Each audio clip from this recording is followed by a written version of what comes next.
नवा Raipur IIM campus में DGP IG conference.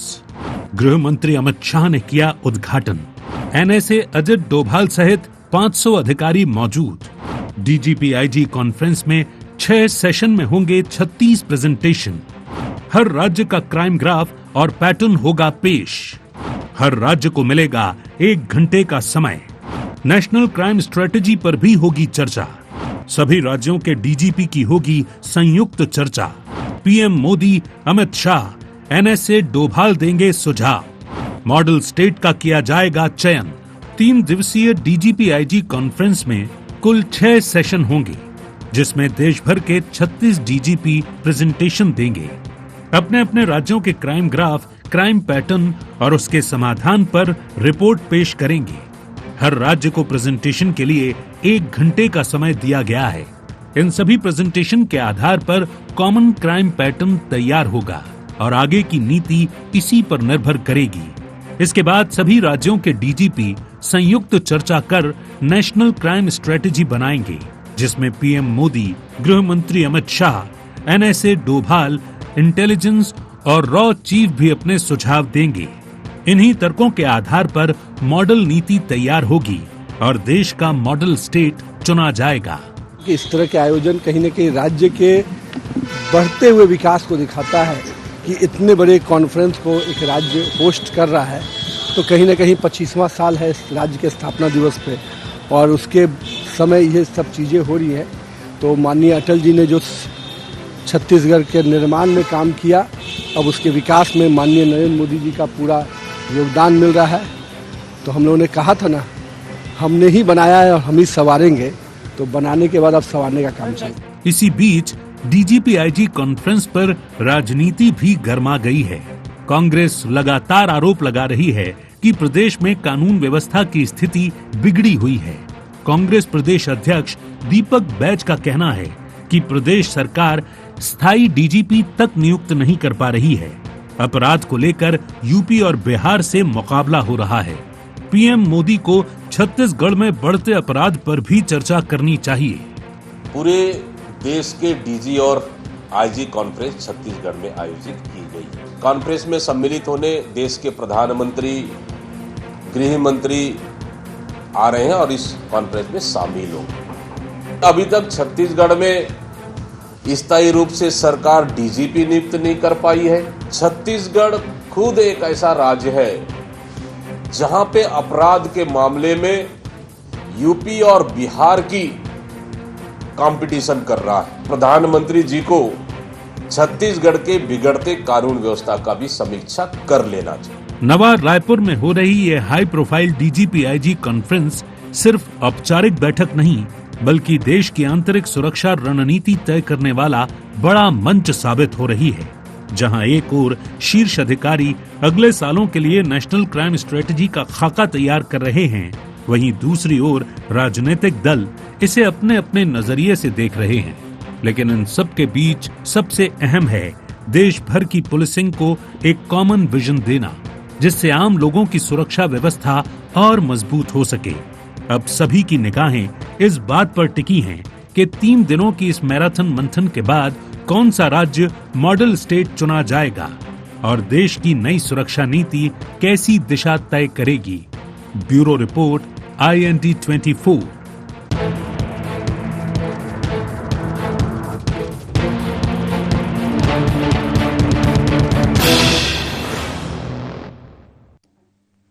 नमस्कार, गुहार छत्तीसगढ़ में आपका बहुत बहुत स्वागत है। मैं हूं योगीराज योगेश। गुहार छत्तीसगढ़ में आज चर्चा करेंगे कॉन्फ्रेंस पर सियासत की। दरअसल रायपुर में आज एक देशव्यापी बड़ी डीजीपी और आईजी की कॉन्फ्रेंस हो रही है और ये इतनी महत्वपूर्ण कॉन्फ्रेंस है कि आप इस बात से अंदाज़ लगाइए कि कॉन्फ्रेंस में भाग लेने गृह मंत्री अमित शाह रायपुर पहुंच गए। प्रधानमंत्री नरेंद्र मोदी शिरकत करेंगे। तो इस बात से अंदाज लगा लीजिए कि देश के 2 टॉप सबसे बड़ी पोस्ट प्रधानमंत्री और गृह मंत्री रायपुर में मौजूद हैं। तो आप अंदाज़ा इस बात से लग जाता है कि ये कितनी गंभीर कॉन्फ्रेंस होने वाली है। निश्चित तौर पर देश आज जिन चुनौतियों से जूझ रहा है, वास्तव में वह चिंता का विषय है और उस पर ऐसी ही कॉन्फ्रेंस, ऐसी रणनीति से निपटा जा सकता है। नेतृत्व, शीर्ष नेतृत्व इस बात को लेकर चिंतित है, समय की ये आवश्यकता भी है। और छत्तीसगढ़ तो इस लिहाज से आप देखिए कि सबसे ज़्यादा नक्सलवाद की मार यदि किसी ने झेली तो सबसे ज़्यादा छत्तीसगढ़ में। इस कॉन्फ्रेंस के माध्यम से भी आतंकवाद, नक्सलवाद, आंतरिक सुरक्षा, साइबर क्राइम, कहने का अर्थ है कि क्राइम से लेकर, आतंक से लेकर जो जो भी चीज़ें उन सब पर इस कॉन्फ्रेंस के दौरान बातचीत होगी, चर्चा होगी। एक और महत्वपूर्ण हस्ती अजीत डोभाल भी यहाँ मौजूद है। तो मतलब कहने का अर्थ है कि इस समय देश के टॉप सीक्रेट लोग रायपुर में मौजूद हैं। तो कितनी महत्वपूर्ण ये कॉन्फ्रेंस होगी और इसमें क्या निर्णय लिए जाएंगे ये तो आने वाले दिनों में दिखेगा। लेकिन बहुत सारे जो नए विषय हैं, आतंकवाद, नक्सलवाद के साथ साथ जो साइबर क्राइम के मामलों में जो तेज़ी से आ रही है, जो रोबोटिक जो क्राइम बढ़ रहे हैं, उनको लेकर भी इस पर एक रणनीति बनेगी। और मुझे ऐसा लगता है कि कुछ एजेंडा निकल के आएगा जिसमें यह देखा जाएगा कि अब सुरक्षा के मसले पर कैसे चला जाए। छत्तीसगढ़ इस मामले में सौभाग्यशाली है कि उसको इतनी बड़ी कॉन्फ्रेंस करने का सौभाग्य मिला। इतनी बड़ी हस्तियां वहाँ मौजूद हैं, कितने स्टेट्स के वहाँ आईजी और डीजीपी मौजूद हैं वहाँ और गहन मंथन कर रहे हैं। 3 दिन तक ये कॉन्फ्रेंस वहाँ चलेगी। अलग अलग सत्र इसमें होंगे, विषय विशेषज्ञ इन सत्रों को संबोधित करेंगे, रणनीतियाँ बनेंगी और कैसे कौन सा स्टेट मॉडल स्टेट इस बात को लेकर तय किया जाएगा, वो इन सब बातों पर विचार होगा। तो कहने का अर्थ है कि बहुत संवेदनशील, बहुत गंभीर ये मसला है। छत्तीसगढ़ के लिए बहुत शुभ बात है कि ऐसे मसले पर छत्तीसगढ़ को चुना गया है। प्रधानमंत्री अंदाज लगाइए कि 1 महीने में उनका दूसरा दौरा। तो कहने का अर्थ है कि मेरा सिर्फ ये आशय था कि इस गंभीरता को समझिए। तो आज कॉन्फ्रेंस पर सियासत पर चर्चा करेंगे। चर्चा शुरू करने से पहले आइए डाल लेते हैं गुहार पॉइंट्स पर एक नज़र। रायपुर में डीजीपी आईजी कॉन्फ्रेंस के क्या है मायने? डीजीपी आईजी कॉन्फ्रेंस पर सियासत कितनी जायज? देश की सुरक्षा व्यवस्था के लिए कितनी महत्वपूर्ण होगी ये कॉन्फ्रेंस? कांग्रेस क्यों उठा रही प्रदेश की कानून व्यवस्था पर सवाल? तो ये थे गुहार पॉइंट्स और डिबेट ओपन करूं उसके पहले तमाम मेहमानों से आपका तारुफ करा दूं। मेरे साथ कांग्रेस के प्रवक्ता धनंजय सिंह ठाकुर जी मौजूद हैं। धनंजय जी, प्रोग्राम में आपका बहुत बहुत स्वागत है।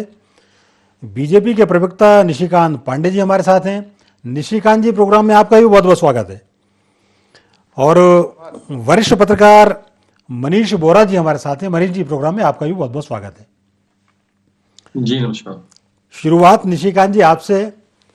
मैंने भी ओपनिंग कमेंट्री में भी कहा कि ये छत्तीसगढ़ के लिए बड़े सौभाग्य की बात है कि इतनी बड़ी कॉन्फ्रेंस छत्तीसगढ़ को मिली और ख़ासतौर पर आंतरिक सुरक्षा को लेकर देश इस समय बड़ी गंभीर चुनौतियों से जूझ रहा है और उसका मंथन यदि छत्तीसगढ़ में हो रहा है तो ये आपके लिए बड़ी सौभाग्य की बात है।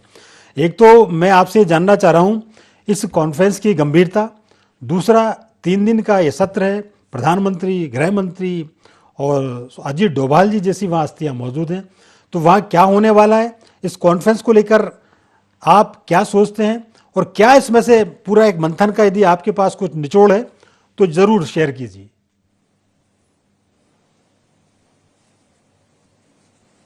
योगी जी, आपको और दोनों बड़े भाई को संध्या जवार।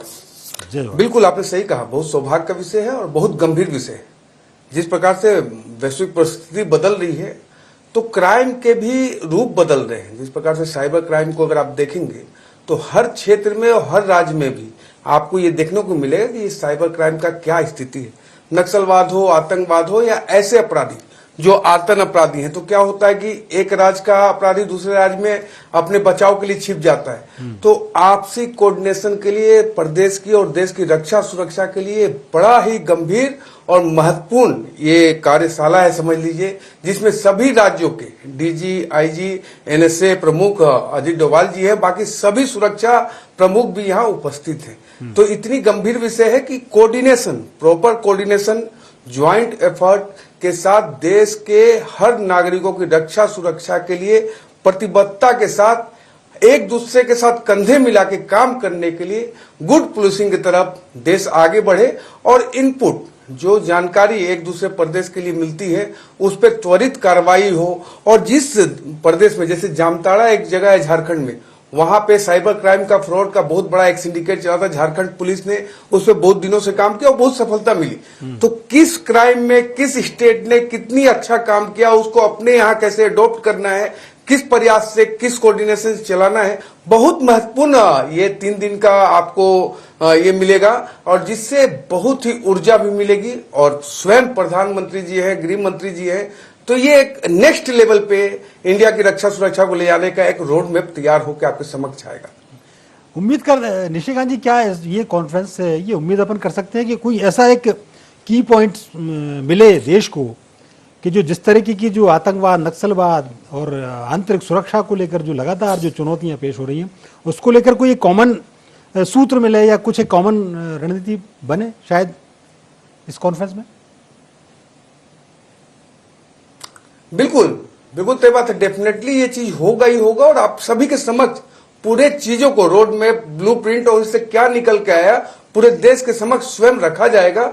वास्तव में एक साथ जुड़ के पूरे देश की रक्षा सुरक्षा के विषय पे हर मतलब डिपार्टमेंट को काम करना है। खास करके सुरक्षा का जो डिपार्टमेंट है, स्वयं जब अजीत डोभाल जी भी हैं, गृह मंत्री जी भी हैं, प्रधानमंत्री जी भी हैं और सारे सुरक्षा के प्रमुख यहाँ उपस्थित हैं, डीजी सारे स्टेट के हैं, तो बहुत महत्वपूर्ण विषय है। और एक साथ समन्वय बना के, क्योंकि अपराधियों का जो एक ट्रेंड नया चला हुआ है कि यहाँ क्राइम करके वहां चले जाना और छिप जाना, वो एक महत्वपूर्ण विषय आता है। फिर साइबर क्राइम का एक महत्वपूर्ण विषय है। नक्सल के जो अर्बन सपोर्टर हैं वो एक महत्वपूर्ण विषय है। आतंकवाद के जो स्लीपर सेल है वो एक महत्वपूर्ण विषय है। तो बहुत बड़ा कैनवास है जिसपे हम हमारी सरकार काम कर रही है। धनंजय जी, देखिए, आप थोड़ा सा मतलब कांग्रेस बीजेपी भी अपन एक तरफ रख दें, लेकिन छत्तीसगढ़ जिन चुनौतियों से जूझ रहा है और जिस लेवल की ये हाई लेवल की जो कॉन्फ्रेंस है, उसको लेकर मैं ये उम्मीद करता हूं कि कांग्रेस भी इस कॉन्फ्रेंस में वो जो जिसको कहते हैं कंस्ट्रक्टिव, जो रचनात्मक सहयोग, रचनात्मक सुझाव, और छत्तीसगढ़ चूंकि आतंकवाद का, नक्सलवाद का तो इस समय बड़ा सेंटर था, लेकिन अब तो एक डेडलाइन तय की है गृह मंत्री अमित शाह जी ने, मार्च 2026। आप एक छत्तीसगढ़ वासी होने के नाते ये जो लगातार क्राइम जो बढ़ रहा है उस पर कैसे अंकुश लगा जाए, उसके लिए आपकी पार्टी का क्या रुख है? और इस कॉन्फ्रेंस को लेकर भी आप यदि कुछ कहना चाहें तो जरूर कहिए।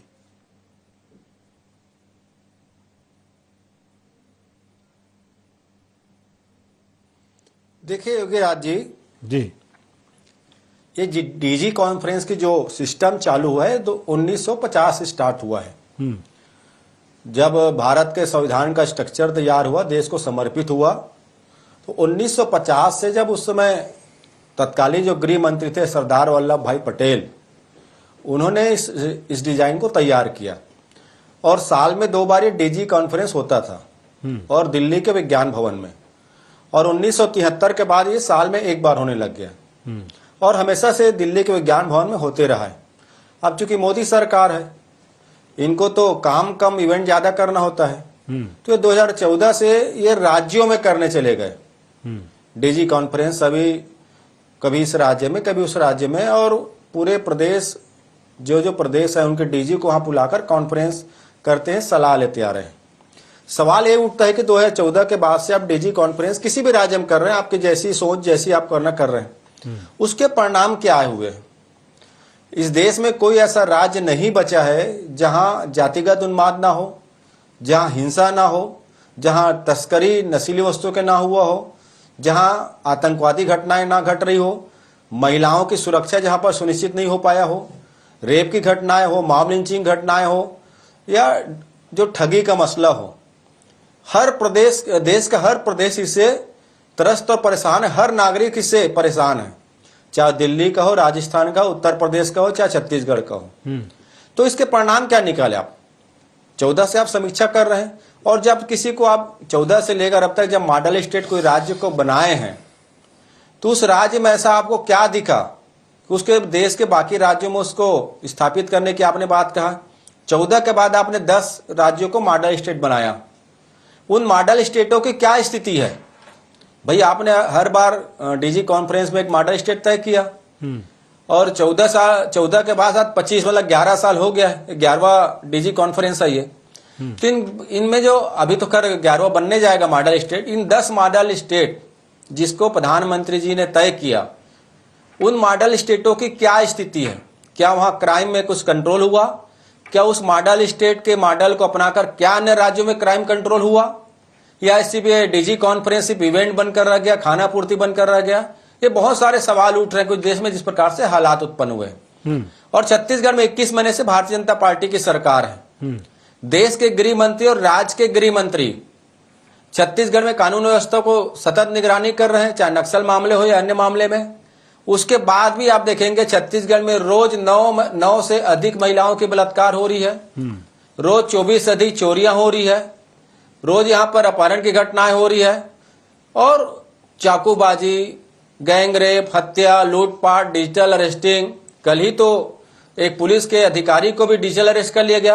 अभी 4 दिन पहले एक खबर थी कि इन भाजपा के विधायक सुनील सोनी को आईबी का अधिकारी बन के अरेस्ट करने की कोशिश किया गया है। तो ये घटनाएं नियंत्रित क्यों नहीं हो पा रही है? ठीक, पूरे देश में स्थिति है। तो हमने इसलिए सवाल उठाया है कि छत्तीसगढ़ को चूंकि मोदी जी ने गारंटी दिया था, ये मोदी की गारंटी है, और मोदी की गारंटी के बाद ये स्थिति है कि जनता भयभीत है, अपराधी निरंकुश घूम रहे हैं, तो इसकी समीक्षा होनी चाहिए। ठीक है, वो निशिकांत, आप समीक्षा करेंगे तो आपको जो गड़बड़ियां उसको आप ठीक करेंगे। हमने तो यही कहा है ना, और ये सुझाव भी दिया है। ठीक है, निशिकांत जी चूंकि फिंगर रेस कर रहे थे, जरा निशिकांत जी आप जल्दी से अपनी बात करें, फिर मैं जरा मनीष बोरा जी के पास जाऊंगा। निशिकांत जी। देखिए योगी जी, मैं राजनीति नहीं करना चाह रहा था, लेकिन बड़े भाई ने किया है तो मैं बताना चाहूंगा। 11 वर्षों में नक्सल अपना आखिरी सांस गिन रहा है। आतंकवाद समेट के कहां पहुंचा दिया गया है। बहुत सारी विषय है जिसपे केंद्र की सरकार, मोदी सरकार सशक्त रूप से काम कर रही है। देश सशक्त हुआ है, राष्ट्र आगे बढ़ रहा है, लेकिन आज भी इनको 1947 में जाना है तो ये जाए। लेकिन मैं एक महत्वपूर्ण बात कह रहा हूं, अपराध के पीछे का सिंडिकेट किसी को नहीं बख्शा जा रहा है। आपके कालखंड में था कि जो आपने पोषित भी किया, नक्सली को संरक्षित भी किया। हमारी सरकार यहां ठोक रही है, यहां पे, और आप बिलबिला रहे हैं क्योंकि आपका वोट बैंक सरक रहा है। यह भी तो स्वीकारती दे दीजिए यहाँ टीवी डिबेट में कि आप फोन से जाके वोट बैंक के लिए निवेदन करते हैं कि नक्सली हमारा समर्थन करे, भाजपा को उखाड़ के फेंकने के लिए। तब कहां जाती है आपकी ये नैतिकता? अपराध हुए हैं, इससे इनकार नहीं है योगी जी, लेकिन हमने संरक्षित भी नहीं किया, पोषित भी नहीं किया। अधिकतर छत्तीसगढ़ के अपराध में कांग्रेसी सम्मिलित हैं, उसकी चर्चा क्यों नहीं हमारे बड़े भाई करते हैं? उसकी भी तो बात कर लो एक बार। लेकिन प्रदेश में कोई भी अपराध करेगा उन पे सख्त से सख्त कार्रवाई की जाएगी, ये हमारा अटल विश्वास है। ठीक बात, जल्दी से बोल दें जरा धनंजय जी आप।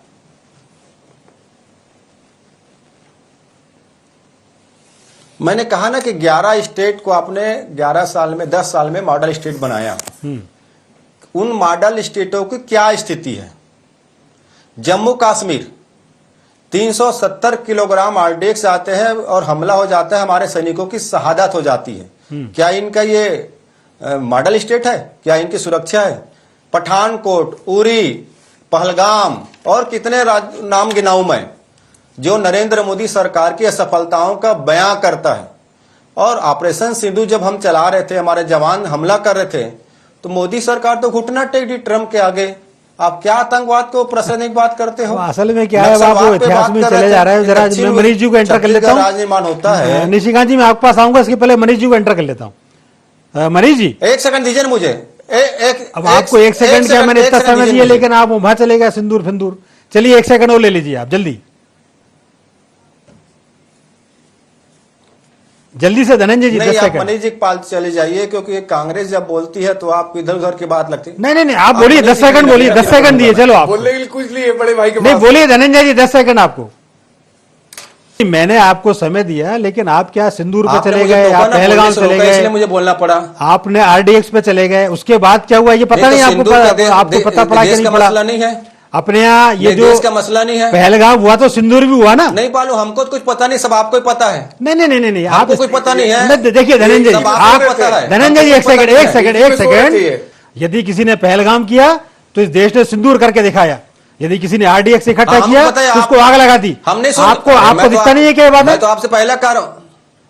नहीं क्या पहला कह रहा हूं, प्रेस अपन कॉन्फ्रेंस पे बात कर रहे हैं और आप चलेगा मैं सिंदूर में आपको, आप क्या चेक, आपको ट्रंप में चलेगा। आप मनीष जी की बात सुन लेते हैं। मनीष जी, ये जो कॉन्फ्रेंस हो रही है, मनीष जी एक मिनट।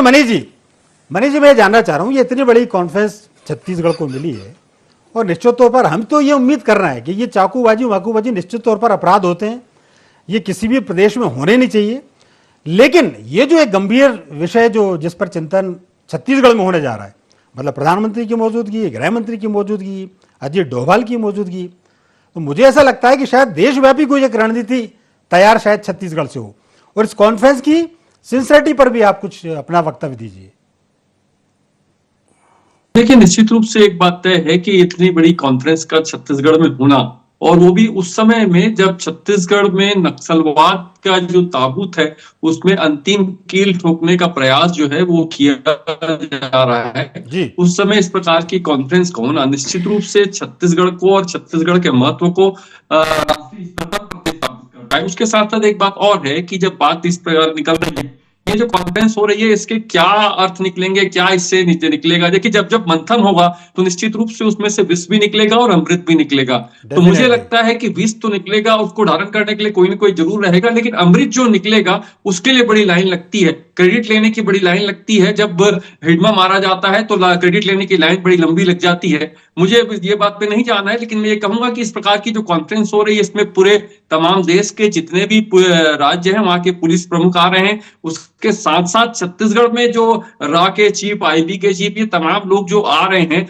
और दूसरी चीज ये है कि देश के अंदर में जैसे जैसे देश आधुनिकता की ओर जा रहा है वैसे वैसे अपराध का भी जो तरीका है वो बदलते जा रहा है। नेचर ऑफ क्राइम जो है वो निश्चित रूप से बदल रहा है। उस पर कैसे हम नियंत्रण पा सकते हैं, आने वाले समय में जो चुनौतियां हैं उस पर हम कैसे नियंत्रण पा सकते हैं, और सबसे महत्वपूर्ण चीज यह है कि देश की आंतरिक सुरक्षा जो सबसे महत्वपूर्ण विषय है आज की डेट में, उस पर हम कैसे नियंत्रण पा सकते हैं। इन सारी चीजों को लेकर के यहाँ पर मंथन होगा, और मंथन होने के बाद में उसमें जो चीजें निकल करके आएंगी उसको एक मॉडल के रूप में पूरे देश में लागू करने की बात कही जा रही है। तो ये जो स्थितियां हैं, छत्तीसगढ़ में इतनी बड़ी कॉन्फ्रेंस होना और यहाँ पर इस प्रकार के मंथन होना, नक्सलवाद और धर्मांतरण, ये दोनों ही विषय छत्तीसगढ़ के लिए बहुत बड़े हैं। और नक्सलवाद जो है कहा जा रहा है कि खात्मे की तरफ जा रहा है, साथ साथ धर्मांतरण भी यहाँ बड़ा मुद्दा है। तो इन चीजों को लेकर के और आंतरिक सुरक्षा को लेकर के ये कॉन्फ्रेंस होना, और इस कॉन्फ्रेंस का जो ठीक, बहुत कम समय बताया, मैं दोनों को समय दूंगा। धनंजय जी, आपको भी बड़ा बेसब्री से इंतजार है समय का, और निशिकांत जी आप 1-1 मिनट का समय जल्दी जल्दी बोल दीजिए जरा। धनंजय जी, पहले आप क्या बोलना चाह रहे हैं? आप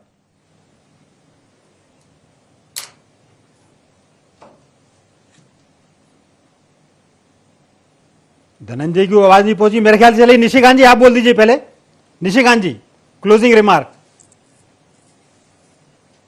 देखिए जी योगी जी, जिस प्रकार से इन्होंने बात कही कि 300 किलोग्राम कहां से आया, पाकिस्तान से आया, जिसको आपने पैदा किया, पाला, पोसा, संरक्षित किया। अब जाके जो हमारे बड़े भाई योगी जी कह रहे थे, क्या क्या नहीं, एयर स्ट्राइक, सर्जिकल स्ट्राइक, अभी ऑपरेशन सिंदूर में कितनी बड़ी सफलता, लेकिन आपको कुछ नहीं दिखता।